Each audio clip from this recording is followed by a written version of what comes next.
war between India and Pakistan, two of the smallest nuclear powers, with only a few hundred weapons of about the size of the Hiroshima bomb, we might die as unintended consequences that the Indian and Pakistani generals never even gave us a thought about.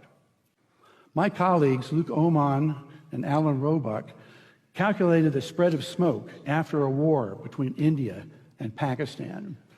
It only takes about 2 weeks for the smoke to cover the entire Earth, and it would rise to altitudes between 20 and 50 miles above the surface. At those altitudes, it never rains. The smoke would stay there for years. This farmer may be in Europe or in the United States, but many thousands of miles from Pakistan and India, is looking at the smoky sky above him and down at the crops that have died in his field from lack of light and cold temperatures.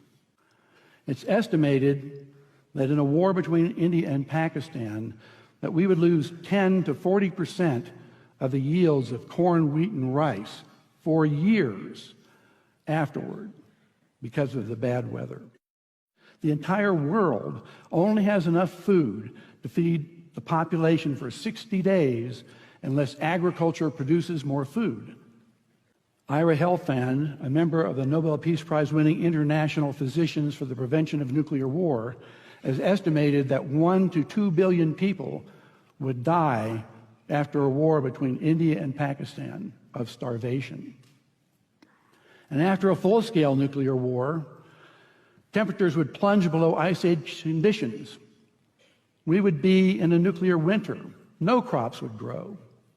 It's estimated that 90% of the population of the planet would starve to death, and civilization would be destroyed. And no one would be safe. Not those in countries with no nuclear weapons, not those in countries that didn't participate in the war, and not those on the other side of the planet from where the explosions occurred. No one would be safe.